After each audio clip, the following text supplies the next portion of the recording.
They took away the Nocturne. They took away the Lee Sin. So not too much flexibility in terms of that one. So instead, they actually are going to decide into playing on blue this time around. That does mean they are going to have more flexibility with their bans because certain things being left open means, you know, they will get first shot at that. So right now, my eyes are glued to if they do take away the Renekton or not. Renekton definitely a very IG-esque champion that you would expect them to run with.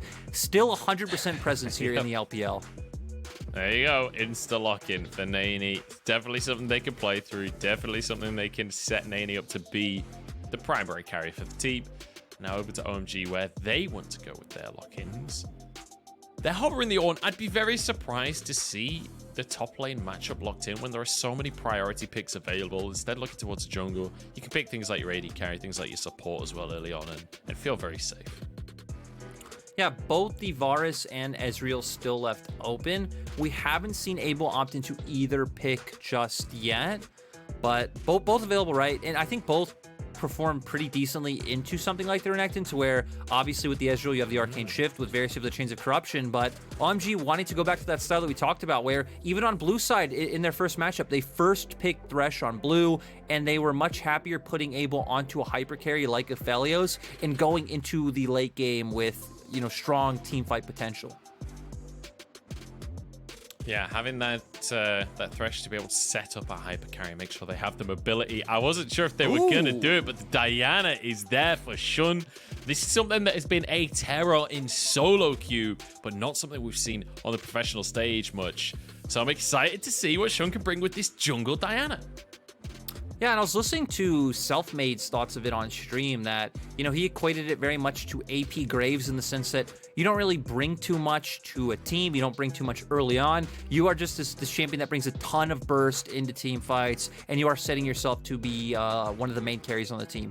We know Shun, I think, has performed mainly well on AP champions. Obviously, his best champion by far is the Nidalee, which is why OMG did take that one away. So we're going to get to see his hand tried out on this one. You also do have setup coming out, right? You have Chains of Corruption on your AD carry already. You have Slice and Dice or Flash Stun on Renekton. And then Shun's going to be set up to do well. The thing is, OMG going right into that Aphelios, loves champions running into him, so going to be very happy playing against Diana and Renekton on the opposite side. Look, all I'm saying is a lot of lunar action going on in this game. I'd love to see a Warwick come out just to keep with the theme of the werewolf stepping forward. It's going to be Nautilus and Lucian Band as I return to reality here. And Akali and Ornn taken off the board. So two champions that both Cream and New are very, very comfortable on. Still plenty of options when it comes to the safe top laners. Something like the Volibear could be an answer to the Renekton. Yeah, Volibear and Gnar are the first two that jump to mind, right? Because you expect them to just want a generic frontline champion in that role. If they do go with the Jace, it would play into the style of, hey, we're kiting back, and that's overall what OMG's team composition is going to do, right? It's like, hey, we want more frontline, we want more range, we want you running into us, and we're going to play out through that style. But ultimately, New is going to go with, I'd say, the safer and less volatile matchup of just going straight towards that Volibear. Rookie goes for the rise, wants to have a hyper carry, wants to be able to make those creative plays with the Realm Warp. And then Leona going to be locked in for Lucas alongside that Varus. Now, it's important to quickly mention that down on that bottom side of the map, there is a massive amount of kill threat at the level 6 mark with Varus and any hard CC support. Huge amount of opportunity to make things happen there. Let's see what Cream locks in, though. His Akali was banned away. He's not running the Silas for himself. Yeah, and this was his other go-to champion, right? Like I said, Akali and Silas are typically what you would think of Cream for. He had exceptional pop-off games on both of these picks. And when I look at both compositions, right, OMG's has that clear identity that we talked about. You're pretty much setting up to peel for the Aphelios later on once he does hit those item breakpoints. You want to get to a point where hopefully you can be on objectives first. You force them to come into you, so on and so forth. I think IG's comp is a bit interesting because even the Ryze pickup, right? As an Aphelios, you feel completely fine playing against the Ryze in team fights. So you would expect, hey, they picked Ryze, they have Renekton, they want to play through side lanes, they want to pull the enemy apart, they want to try and get numbers advantage to find picks. But I also feel like that kind of goes against the playstyle of Diana, where you'd prefer these fights where you can get in maybe on a flank angle, maybe you have the CC to set you up, and then you could just burst out the enemy carry. So I think a bit of a disconnect, but still going to have some kill threat. And then if you do find that tempo with your side lane push, you can turn those into skirmishes where then the Diana is able to shine. It is worth mentioning that Diana's still gonna do well, even if you're not onto all 5 targets with your ultimate. You still one-shot people, so even if it's a couple of people, being able to realm warp the Diana towards the carries is definitely a big bonus for Diana to be able to close that gap. So I can see worlds where this can work, and certainly with Rookie's Rise, you can expect a lot of cool plays, and also being able to do things like rushing the Baron or making your way over to Drake, using that realm warp to surprise your enemy, have the extra rotational power for yourself. But whether or not we see that is a different matter. I'm seeing a Cold side in the audience, which is nice to see. Cold going on the Thresh this game alongside Abel. You expect them to play very, very safe towards that bottom side. But I have to say, going into this one, my eyes are on the jungle matchup. Aki going with the Udyr, the standard, but Shun on this Diana. We do have an AP jungler with an AD top laner. Renekton very good at setting up to be ganked early on. I've been going back to the Cold point about the sign, right? Cold's been around for a long time. Cold has played in the LPL since 2015 summer. I think a lot of people are going to remember his name used to be 5, so back in those days, I remember Cold's Rakan quite vividly. Played against him at Rift Rivals when I was coaching in the LMS, and OMG were one of the strongest teams in the LPL, so, you know, he's a player who has a lot of experience behind him, and clearly a ton of fans. I love that we noticed the Cold sign in the audience and started talking about that. Clearly the guys at the Chinese production side noticed as well, because the cameraman went back to that Cold sign to put it in the lower corner during the gyos. So it's nice to see a player that has been around for such a long time. It's kind of not necessarily always been in the limelight. Still has his own little fan base and still has people that are gunning for a win for him. And right now he's on the cusp, right? 1-0 for OMG. And I don't think many people would have expected that was going to be the case this morning. I don't think many people were going to be touting OMG as a favorite coming into this matchup, as Rookie, interestingly, starting with Rune Prison at level 1 on the rise. Yeah, a bit curious to see. Usually in this matchup, from players are watching solo queue, other players in pro play, you do start the spell flux just for, again, faster wave push, ability to trade early on. But gonna go with that summoner. Has done a good job of chunking Cream out early on. This is a matchup where, first few levels, Rise does have range advantage, is able to take a lot of these aggressive trades, play in his wave to where Cream isn't able to find that abscond abduct to connect onto him. And Sylas comes into the matchup later on where Rise doesn't really have the burst or DPS to take you out until he does scale up with a few items under his belt. So Rookie coming into this game strong so far, not only checking out Cream, but also forcing him to use a lot of resources with, whittling down his mana bar as well. Yeah, it does feel like this is going to be a bit of a test, this game, for Cream, on how well he's going to be able to survive against Rookie on one of these champions that can bully very aggressively. It felt like the last laning phase, it was neither Rookie nor Cream favored in terms of champions, right? It felt like a fairly even. We both sort of want to farm up. Neither of us wants to all in right now. Whereas Cream, definitely at the disadvantage in the early stages, as you say. So we'll see how he's going to be able to do up against the fabled Rookie lane bully. But my eyes are also looking towards this bottom side where we've got Wink once again on a bit of a hyper carry, but this time he's going to be going for that lethality build. You can see he's actually started with a longsword there. Has the hail of blades. These are all telltale signs that he will go pure lethality. Will have a huge amount of damage on his abilities, but doesn't have that same sustained damage in a team fight. And we did see both junglers just path up to their strong sides. Of course, we do know that Nani did help leash for Nu, so that let Nu get that strong level 1. As we get a replay on the bottom side of how Cold was able to force out Wink's cleanse. And Cold has been a player, we already hit on the experience that he has. Pretty much been around through every meta. If you're going to be a top-tier support, you know how to play Thresh. So nice stats that it's coming out from him. Oh my goodness, a perfect moment to talk about Cold as he styles on Lucas. Get destroyed. Abel's in trouble, though. It's traded by Wink. And Cold wants a little bit more. Does he have the death sentence available? Surely. Wink has flash right now, so shouldn't be killable. Does dodge the Q. That was beautiful from Cold. I hope we get a replay of that combo. And also, luckily, right, the fact that they were able to chase off Wink as well. Wink wasn't able to force in that wave. So typically to be like, okay, that was an advantage for IG. They forced in the wave. Abel's going to lose some EXP and gold. But Abel's going to get back to lane, as we see on the minimap, in time to not lose out on anything. Yeah, he'll be able to get there and grab that wave for himself, and that's incredibly important on Aphelios when you are so item reliant. It does take a while to get yourself into the game, so important that he's able to be there, not just for the CS, but also for the XP. When you're a champion that is, you spike pretty hard off of that level 6, so not missing out on too much XP is going to be important. You see the straight Dirk picked up by Wink, whereas it was the boots for Abel. So he's going to rely on his teammates a little bit. Flash for the death sentence from Cold as Aki sets the play up, but can't quite finish Lucas off with Shun in the picture. And the other thing is, right, we now pan back to mid lane. Rookie's had push the whole time, but you look at the state of Cream, where no mana, already half HP. Rookie even doing a good job to keep him here longer, so going to force him in a really awkward position where it's like, hey, you can recall, but you're going to lose out on EXP, or you're going to stay here, and I'm going to be able to continuously bully you out and make it hard for you to be able to catch up in CS. Because look at the CS discrepancy already, 53 to what's probably going to be around, 35 if he's able to perfectly get the rest. So Rookie going to hover around the bottom side of the map. Also, we see Shun hovering, so this gives pressure for Wink and Lucas because Abel and Cold have to respect. Munchables, we get to play. Nane is in trouble, going for the tower dive here with Aki on towards Nane, who's just absolutely mauled by the pair of bears. Cold trying to get a lantern out to Abel, who's like, actually, buddy, I think I'm good under the tower. You can have your lantern, you can be over there. But Abel realizes he's up a creek without a paddle, because there's 4 of them. Where can you go? Yeah, nice trade in response by IG, right?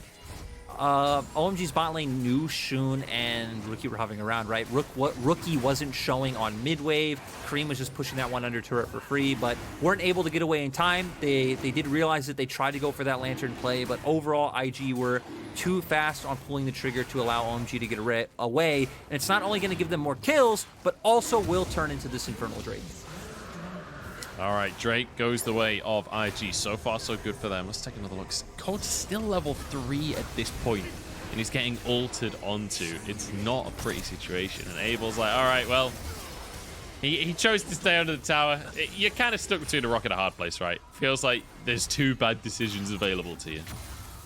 I mean, there's really no decisions, right? You can't run up now. Your Thresher's already dead. Other members are already there.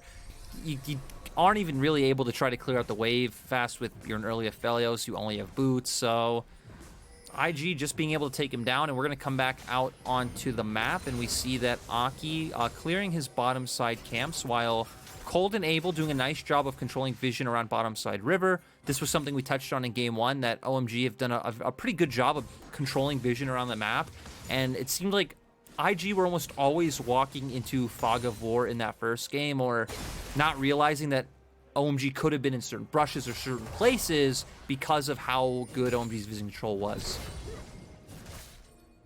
Yeah, so far it is IG that seem to be leading in that regard at very least, but Nani getting dived early on does mean that he's down pretty heavily in CS. He's going to be a bit down in items as well, with the Bramble Vest coming through from Nu, as well as a Phage. It's going to be IG starting themselves off a Herald. Rookie with infinite priority in this mid lane. He's able to just crash every single wave and move over. And Kareem really feeling the pressure. After last game as well, after how one-sided this mid lane matchup was, feels good to see Rookie having a really good performance and being able to show that he's still the powerhouse in the laning phase that we all know him for. Yeah, he's kept consistent control. Now that he has that blue buff as well, he's going to be able to keep this push up. Shun getting off the recall. He does have the Rift Herald now, has his bottom camps up. You expect him to come out, start clearing these, and then it's just a matter of time before IG are able to break down that bottom turret, and then Lucas and Wink will have more freedom to move around the map and start using those CC tools that they provide to, find picks around mid or then break open the top turret. Yeah, that would be the question, is where do IG go in this early game to make things happen? Because it does feel like the script is flipped a little, right? Where much more of the early game power is on the side of IG this time around, whereas game number 1, it was all about OMG in the early game and IG trying to scale. So I like the way that IG have changed things up coming into game 2 and basically said, look, we didn't like the way the pacing went in game number 1. We didn't like the way that we lost the early game in game number 1.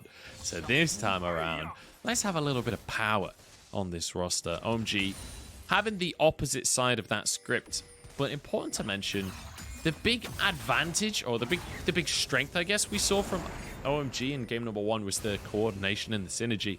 And it does feel like they have this composition that's going to be all about trying to protect Abel and allow Cream to have some freedom in these fights. So it's going to be a test for this roster on whether they can make that happen against IG with such potent all-in. The big thing is that they're setting Abel behind, right? Because the win condition for OMG was you feel good about when IG are running into you, very low range composition, Ryze as well, very low range mage. Aphelios can just burst all these guys out, but they've really done a good job of shutting him out there, once again zoning him off the wave to where their bot lane just went for a recall. They're going to get more gold onto Wink, so if Abel isn't that strong, it doesn't really matter if the members of IG are running into you. They're going to be durable enough, they're going to have enough damage to take out your front line or even get on the back line with the Diana and the Renekton first and burst him out. Oh, flash in from OMG. Rookie's in trouble. Cold. It's beautiful to see. Kareem gets himself his first kill of the game. It'll be a couple of plates as well on top of it. And it's a beautiful roam from Cold. It's a beautiful gank from Aki. Cold's such an interesting player because in 2020 definitely did not have the best year, but in spring he was one of the highlight players of this team. I think a lot of people were questioning how much time he had left in him with how long he's been playing and how many games he played in LPL, but we're going to see here Aki just going in for the flash stun. Flash has to come out from Rookie. Cold able to follow up with that death sentence perfectly, allows for OMG to then pick up that kill. Oh, now towards the top side we go. It's going to be New in trouble. The lantern comes out though, and Cold keeps him safe for now. The jump forward from Shun, and maybe he's gone too deep on this one because Aki's here. There's a TP from Cream. Aki looks for a stun. We'll back away in the end. Nice answer though from OMG to stop the counterplay from IG. Oh, did a good job, especially Cold once again. Play into the box. They aren't able to follow up. Cream's TP maybe being a bit premature. Abel might be dead. Oh no, this is not a 1v1 that Aphelios can win this early in the game. Rookie's going to chase him down with the phase rush. And here's Lucas. There's a little bit of a bonus. Walks away, but there's a cube from Wink. No matter where you go, there's just more IG members coming. Yeah, and that was very interesting coming out from Abel because, right, Rookie was showing on the wave. He knows he's there. He still walks forward. Maybe could have gotten away if it was just Rookie from the fact that he does have Flash and Cleanse Up, but Rookie also still has the Realm Warp, so very questionable choice to catch side lane waves coming out from Abel. This will turn into a Drake for the side of IG. I also think another layer of that play is the fact that Cream kind of wasted his TP towards the top side, even though New was already into the safety of his turret. And the TP placement didn't really make sense for you to be able to follow up on those potential kills either. So just overall wasted Summoner Spell coming from Cream where he wasn't able to follow up and potentially save Abel on that play either or catch the wave mid that they ended up losing. Does feel like maybe OMG's early macro is starting to feel a little bit exploitable. And certainly the bot lane are feeling a little killable. But we'll see if that continues across the game. Won't we, Mr. Lyric?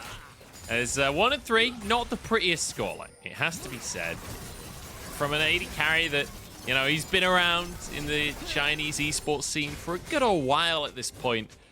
And we're hoping to have a big split from him as he re-enters the LPL. This kind of performance not really ticking those boxes. No, definitely not. And, you know, to be fair, again, a lot of that goes down to where IG was putting their pressure and how they were utilizing it early on, because with the fact that their mid lane had such a big advantage, they consistently had mid lane push. They were always able to hover. We even saw moments where if IG weren't able to make plays towards bot, that Rookie and Shun were just shadowing. They were forcing Abel and Cold to play under their turret, despite the fact that they were doing pretty decently in the straight-up 2v2 lane. So IG utilizing the map as a whole to find ways to continue to keep Abel down. That is desperate to stop him popping off, because we all know what Aphelios can do if you get some kills, if you get a good chunk of gold into his pocket. Still just on the Noon Quiver. And just look at the item difference in the 80 carries right now. There's a full Mythic plus an extra Caulfield Warhammer right there. Chain of Corruption onto Aki. They do a grand total of literally no damage, thanks to the shielding from the Lantern and from the Turtle stance. So even though I'm talking about how many items he has, Wink not doing that much right now, at least to Aki. But certainly if he's able to get onto Abel or onto Cream, he'll be able to wail on those health points. Abel, I'm sorry, is finally able to back and pick up the Kraken Slayer. So he's going to come in and start being able to dish out some semblance of damage. But IG right now are just doing a good job of keeping up kind of the pressure that they have on the map, right? Look at the bottom lane. Bear forced to answer wave. Look at the top lane. That wave is crashing into turret. Nice death sentence, but it doesn't mean anything! Oh, Shun! You absolute beast! Takes him down. There's a kill there for Lucas as well. And suddenly, IG have complete control of the middle of the map. And OMG find the death sentence, but that's not the death sentence that they want. Shun realizing, hey, these guys are kind of walking forward. Rocket belts in, follows up with a dash. The ultimate is there. Members instantly deleted. And this was a pick we were questioning of how IG would play it inside of this composition. They found the early lead, which sets up for it even more beautifully. But when OMG are setting up for these angles, and Shun with the killer instinct, able to just see the play and go in, leads to another objective for IG and a massive gold lead. 4K, they're also going to get a Herald. Rookie's taking a turret right now. This should be a game that IG should be able to bring across the finish line. But at the same time, we have their series against EDG very fresh in our memory. We're going to get a replay here. He finds the hook onto Lucas, but it just sets up for him to go in. Full combo comes out. Leona even able to pair along right side with him, right? He was the one who got hooked. Just says, hey, you hooked me, I'll go in as well. Damage and CC layered. Bam, OMG. Not on track to beat IG for the first time in, 1,800 and however so odd many days, like I said earlier. There was a lot of days. There was a lot of days. One thing I will say as well, really unfortunate fight for Abel. Nani, you've gone a little bit deep on this one, my friend. We'll have a second E available, but even with his ultimate, he's going to go down. There should be a bot lane tower taken by OMG here. And I just want to mention that Abel did have to flash. He tried to flash away from Shun during that play. The moonfall brought him back in. So next time around, if Shun gets that Crescent Strike on towards Abel, he will be very vulnerable to a similar repeat play. Abel stepping up, trying to defend against this tower, but it's just not going to happen with Wink there on the lethality. There's the moonfall we were talking about. Good God, that's a lot of damage. Yeah, he's just able to go in, and oh my God, Cream deleted too. Members of OMG are there in the flank, but now not able to do anything, and this is already going to be an inhibitor for the side of IG at 17 minutes. And you know what? IG have been playing a bit slower this split. They've changed their style a little bit, and it's not been working out. And IG go, you know what? Never mind. We're changing it back. We're going for early aggression. We're going for skirmishes, and we're going for fast wins. In goes New to try and save the day here. We'll be able to clear the minion wave, and it might just be enough to stop IG ending the game. Looking for a pick as they realm warp away. They'll go to the Drake instead and get themselves soul point. I mean, still, right, this is going to be, what, a 23-minute, 24-minute soul for them. They're so far ahead, right? This is only soul point, but theoretically, you'd expect they should be able to take the next Drake as well. They have a 5K gold advantage. They have the ability to win in sides. They have the ability to win in team fights right now. They've done a great job of finding these picks in the mid game with members like Abel earlier on walking too far forward. But at this point, with how much distance Shun can cover between Flash, Rocket Belt, E, not even under your turret is walking too far forward at this point and just instantly goes down. No Flash available. Can't get out of there. Cream coming in with the Everfrost for some reason, even after his AD carry dies, just get hit by the Chain of Corruption and, goes down. Yeah. After his Game 1 performance, I think we can give a little bit of a pass for some bad games from a rookie player. Yeah, to be fair as well, I didn't expect him to get one-shot quite like that. I thought things True. would be on cooldown. I thought that there would be some kind of repercussion for the fact that IG just literally one-shot someone else, but apparently not. He can also be one-shot, so bit unfortunate, this second game from OMG. This feels like IG are just completely in control as Cole, desperate to get some kind of vision. And he's playing well mechanically, but it's a bit of an ADC diff, which is nice to see from Wink, right? It's nice to see Wink have a good game where he's the one that's leading in that bottom lane. He's the one that has the advantage. They are still just about even in CS, which honestly feels like a bit of a testament towards Abel, even though he's 1 of 5. Being able to stay even in CS in this game when it's gone this badly and you've been this hard focused feels like somewhat of an achievement. Definitely. I mean, they've continued to go with lane states where they are funneling farm onto him. They realize he's their carry, but This is one of the dynamics of IG this split, in my opinion, where it's like, hey, they can look at the enemy comp and realize how we should play out in game to try to win the game. We even saw that in game 1, right? Sure, they ended up losing, but midway through the game where they started looking for those flank wards and looking for members behind them. So it's nice to see coming out from IG. OMG with full members here, you would expect IG not going to be able to find anything, but IG are incredibly strong with their large item advantages. Yeah, desperately trying to sync up the waves. It's not quite going to synchronize perfectly, but 2 supers in the base and a realm warp onto the Baron. This is the kind of creative realm warp that we were talking about. Baron is just going to get annihilated. Lethality Virus not the fastest, but they do have a Rise here. They do have a Diana. Here we go. Flash in from Shun, but it's too late, and it means he'll go down as well. I mean, Aki, not Shun, obviously, but it is the Baron taken by IG, and that's surely the final nail in the coffin. They'll reset, and they'll close this one out. I mean, that's the thing, right? Aki having to go for the 50-50 play, there's really nothing else you can do here. The game, it's either bleed out slowly, try to defend, try to hold on to where Aphelios can pick up another 2 items, but IG are going to get soul in what's going to be 2 minutes, or you're going to have to fight them there anyway, where if you take that fight, they should theoretically win, unless they just run into you. So I like the... I mean, even if they just run into you, honestly, I'm not sure that they have the damage to kill anyone. They are far enough ahead to where you're right. IG, even if they run in one by one, Shun jumps in. He might be able to just take out 2 members instantly with the amount of burst he has in this kit. So. I actually think 1 versus 5. I actually think the odds are in Shun's favor of winning that fight at this point in the game. with what he did to Abel earlier on, like Flash can't save you now, Abel. There is no redemption. IG, for now, just going to use their Baron to push in this bottom lane turret. They do have an inhibitor in mid, so they will have super minions coming in, so can wait out that next wave. It looks like it should be able to hit at a similar time, and then they should be able to whittle this one down with all the poke coming out from the Varus. I love how aggressive Rookie is. There's not many Rice players that walk underneath the tower without a minion wave there quite that readily. Moonlight Vigil does literally nothing to the members of IG as they just continue the siege. Their supers pushing in the mid lane. The Nexus turrets are getting hurt as the health bars are getting prodded down on OMG. Lantern can't save you now as here we go with the Moonfall on the back line, and everyone just gets railed by the Crescent Strike. Another double for Shun. And this game looked easy for IG after OMG dominate game 1. Oh no, the Int have respawned. Well, it just adds a little bit of comedy to the end of the game. It's still an easy IG win. It hasn't changed anything. But IG, in 22 minutes and 30 seconds, they don't even need the Ocean Soul in 20 seconds time, because this one is a dub.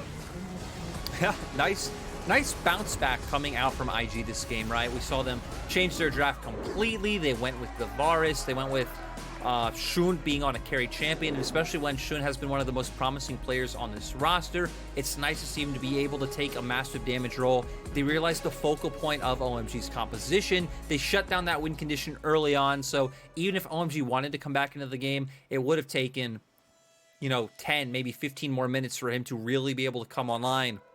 And IG would still be at an item advantage over you at that point, so there would even be no guarantees there. So IG adapting. I really like this look when we have Wink on the Varus. I think maybe even going for a JDG style of him picking up the Jhin, something like the Ezreal fine as well. It seems like there's ways to play around this roster and find this identity. And even just a quick shout out to Nani, even though he didn't really do anything this game, the fact that he doesn't have to do anything, can just play that weak side role and like didn't give over free deaths, didn't do anything, that in itself adds a lot more dimensions to IG as well. So we saw IG bounce back, we saw OMG falter a little bit, but there were still some clean moments, I think, especially coming from Colt. A lot of cool death sentences, but in the end, it didn't mean anything when you had lane prio in mid, you had this aggressive jungler, you had bot lane doing well, and, that was a nail in the coffin for OMG. I will say, even though it was a valid point, it did sound kind of insulting that you're applauding the fact that Nani didn't do anything this game. It's an amusing concept. I have to say. I think that's a win. He got no resources. The enemy team focused him, and again, you hit on it earlier, right? There's a lot of top laners in the LPL that just kind of know how to go too far forward when they shouldn't. And some would argue 2020 Shy was one of those players. So Nani coming in and playing that survive side role while IG were just like, hey, will win the rest of the map, man. You just chill out in that top lane. Look, it's a mindset So it is a compliment, that will change your life. If you just accept that you cannot carry every single game of League of Legends, sometimes you got to be carried. Your time in solo queue will be a lot easier. It's okay to go 0-0 in lane, so long as someone else on your team is popping off. That's exactly what Nane's doing, because Shun took this one into his backpack. Abel did not have a fun time. Trying to play against the Diana that gets ahead as the Defelios, it's just impossible. There's just nothing you can do. They fell so far behind so quickly. You can see it in the goal graph that OMG never stood a chance in this game. I mean, are we starting to see a theme, Munchables? Assassins are the way to win this series. Both times, Assassins doing a great job of finding the enemy backline and bursting them out before they're able to do anything. Both times, the hyper carry losing so far in this series. And yeah, it seems like for IG, they're going to continue to be a team like they were in spring and like last year, where, you know, whether it's up against IG or OMG or so on and so forth, they're always going to be able to be competitive with anyone. And then we're just going to get into the finer details of, you know, draft, execution, things along those lines, where if they're able to pull out the W in the end. Well, we'll see how things are going to change up going into the last game. I'd expect the teams to swap sides again, and we'll see if on the blue side will be able to do anything to change their fate and finally get a dub against IG for the first time in 5 years. We'll have to wait and see in a few minutes' time.